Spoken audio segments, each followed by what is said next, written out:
নমস্কার, বাঙালি ইনভেস্ট করো চ্যানেলে আপনাদের সবাইকে স্বাগত। আমার আজকের ভিডিও, আমরা টাকা জমাই ভয়ে ভয়ে, এই বোধহয় আমার গেল বাট আমি টাকা জমাই, সবাই টাকা জমায় ভবিষ্যতের শান্তির জন্য। তা ভয়ে ভয়ে টাকা জমালে কি হবে? ভবিষ্যতে শান্তি বিঘ্নিত হতে পারে, তাই না? কেন অনেকেই তো টাকা জমায়, কারণ ভবিষ্যতের জন্য প্রস্তুতি নিতে ভয় থেকে হবে কেন? কারণ আমাদেরকে যে জানি সঞ্চয়ের পিছনের মানসিকতা কিভাবে আমাদের অর্থনৈতিক আচরণকে প্রভাবিত করে। কারণ ভয়ে ভয়ে টাকা জমালে শান্তি দেয় না, বরং উদ্বেগ বাড়ায়। হ্যাঁ না না আপনারা বলুন, তা আপনি ভয়ে ভয়ে টাকা জমাবেন না জ্ঞান দিয়ে বিনিয়োগ করবেন? আমার বক্তব্য হচ্ছে ভয় নয়, জ্ঞান দিয়ে বিনিয়োগ করুন। সেই জন্য আমাদের চ্যানেলের মেন উদ্দেশ্য হচ্ছে বাঙালি আগে জানবে, বুঝবে, দিয়ে ইনভেস্ট করবে। কারণ একটা সাবজেক্ট অনেক কঠিন, এ বলছে এটা ভালো, এ বলছে ওটা ভালো, ও বলছে ওটা ভালো, দিয়ে আমরা সেই ফান্ডে ইনভেস্ট করে দিই বা সেই ইনস্ট্রুমেন্টে ইনভেস্ট করে দিই। কোথায়? কারণ আমরা ভয় দেখাই মিউচুয়াল ফান্ড খারাপ, যাবেন না, টাকা উড়ে যাবে, এই যে যুদ্ধ হচ্ছে, টাকা মেরে নিয়ে পালাবে, দেখেছেন তো? এই যে ভয়, কিন্তু আপনি যদি ভয়টা জানেন, যারা জানে তারা পয়সা বানাচ্ছে, এই সময় কি করতে হয় তারাও জেনে গেছে। কারণ ভয় থেকে ইনভেস্ট করলে শান্তি দেয় না, বরং উদ্বেগ বাড়ায়। কারণ আজকে যে ফিক্সড ডিপোজিটটা আপনি করছেন, সেটা কি যখন রিনিউ করতে যান একই ইন্টারেস্ট থাকে? হ্যাঁ না আপনারা বলবেন। ভয়ে ভয়ে টাকা জমালে আপনার প্রতিদিনই মনে হবে এই বোধহয় গেল, এই বোধহয় গেল। বাট আপনি যদি জানেন লং রানে আপনাকে ইনভেস্টমেন্ট দেবে, তখন তো আপনার এই ভয়টা লাগবে না যে জিনিসটা কি। কারণ মনস্তাত্ত্বিক বিশ্লেষণই হচ্ছে ফিয়ার বেস সেভিং করলে ভবিষ্যতের জন্য প্রস্তুত হয় না, বরং বর্তমানকে আমি ভয় পেয়ে পেয়ে টাকা জমাচ্ছি, ভবিষ্যতে টাকা জমে না ভয় থেকে। কারণ আপনাকে জানতে হবে তো, কারণ স্ক্যারসিটি মাইন্ডসেট যদি এই ভাবনা থাকলে আপনি পয়সাই জমবে না। ভয় ভয় ভয়, কারণ আপনার কন্ট্রোল ইলেশন হয়। ভয় থেকে সঞ্চয় আমাদের মনে করে দেয় যে আমরা নিয়ন্ত্রিত আছি, এই যাবে এত পার্সেন্ট পাবো, নিয়ন্ত্রণে আছি। বাট আসলে কিন্তু আতঙ্কে বন্দি। আবার যদি ইন্টারেস্টটা কমে যায়, হ্যাঁ না না আপনারা ভাবেন না, এই পিপিএফ এর ইন্টারেস্ট কমে গেল, এই ব্যাংকের ইন্টারেস্ট কমে গেল, এই ব্যাংকের গভর্নমেন্ট ইন্টারেস্ট কমিয়ে দিচ্ছে, করি না তার মানে ভয় থেকে। বাট আপনি যদি জানেন এই সঞ্চয়কে শান্তির পথে নিয়ে যাওয়ার 3টে ধাপ আছে। কারণ আপনাকে প্রথমে দরকার লাগবে, আপনি নির্দিষ্ট করে বলুন এই টাকা কবে লাগবে।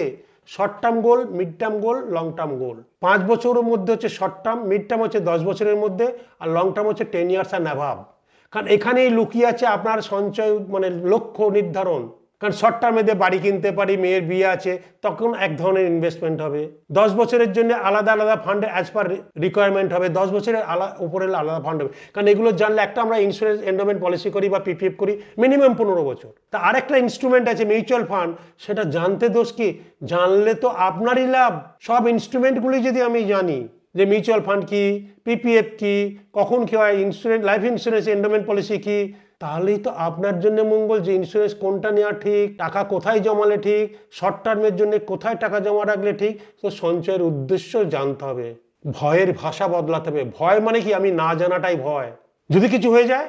কারণ প্রত্যেকটা পরিস্থিতি যদি আপনি জানেন যে বাজারের ডাউন মানে মোর ইউনিট কিনলে আমার more gain and more power of compounding হবে, সেটা আমার সামনের সপ্তাহে ভিডিওতে আসবে, দেখবেন। এই যে অনেকে বাজারে যুদ্ধ বলে যারা fixed return instrument product, financial product মানুষের কাছে নিয়ে যান, তারা প্রচুর আওয়াজ তুলছেন। ডেটা নিয়ে আমি কথা বলবো, এবং মানুষজন যে রিটার্ন পাচ্ছে এর মধ্যেই তৈরি হয় রিটার্ন, বেশি রিটার্ন। কারণ মার্কেট যদি সোজা ঊর্ধ্বমুখী থাকে, এসআইপিতে সেই বেশি রিটার্ন হয় না। মার্কেট আপ ডাউনে আছে বলেই রুপি কস্ট অ্যাভারেজিংয়ে এসআইপি রিটার্ন বেশি হয়। আর সঞ্চয় মানে জানতে হবে, বুঝতে হবে, তার সঙ্গে আনন্দ জুড়ো। যদি আনন্দ না জুড়তে পারেন, আমরা যদি মনে সবসময় ভয় থাকে, এই বোধহয় কিছু হলো, তাহলে আপনি কোনোদিনই পয়সা বানাতে পারবেন না। রোজ দেখছি, আরে আমার টাকা কমে গেল না বেড়ে গেল, দেখি তো। কারণ এখন তো ডিজিটাল, আপনি পয়সা কোনোদিন বানাতে পারবেন না। ভয় ভয় ভয়। বাট আপনি যদি পেশেন্স, যদি জানেন জিনিসটা যে লং রান, যে আমি 10 বছরের জন্য ইনভেস্ট করেছি, প্রথম 5 বছর আমার পেশেন্স টাইম, এখানে মার্কেট এই হবে, এই হতে পারে, এই হবে, আমাকে পয়সা দিয়ে যাবে। সো আপনি বলুন, আপনি কবে শেষবার ভয়ে ভয়ে টাকা জমিয়েছিলেন? আর সেই সঞ্চয়কে আপনাকে শান্তি দিয়েছেন? আপনারা তো অনেকেই এন্ডোমেন্ট পলিসি বা এইসব করে রিটায়ার করেছেন। আমার কাছে অনেকজন মানুষ আছে, আপনারা তো দেখেছেন যে আপনাদের গলার ফাঁস হয়ে গেছে, এখনো প্রিমিয়াম দিতে হবে, বা এখন 3 বছরের আগে স্যারেন্ডার করতে গেলে পয়সা নেয়, বা স্যারেন্ডার 10 বছর 20 বছরের পলিসি 15 বছর হয়ে গেছে, স্যারেন্ডার করতে গেলেও যা টাকা দিয়েছি সেই কোনো রিটার্ন নেই। হ্যাঁ না না, তখন কি আপনাদের দুশ্চিন্তা হয় না এই ইনফ্লেশনের জগতে? কারণ আজকে 10,000 টাকা 10 বছর পরে তার ভ্যালু কত হচ্ছে আপনারা নিজেরা দেখতে পাচ্ছেন। সো সঞ্চয় অবশ্যই করবেন, সেটা জেনে বুঝে, জানুন বুঝুন, দিয়ে ইনভেস্ট করুন। বাঙালি ইনভেস্ট করো চ্যানেলের মেন ভিশন হচ্ছে আপনি যেখানে খুশি ইনভেস্ট করুন, তার আগে জানুন। আমাদের অন্তরের অর্থনীতি সেটাই শেখায়। সঞ্চয় মানে শুধু টাকা নয়, নিজের ভবিষ্যতের শান্তি তৈরি করা। আর্থিক স্বাধীনতা তখনই হয় যখন আমি ইনফ্লেশনকে বিট করে টাকার উপর টাকা ইনকাম করতে পারবো।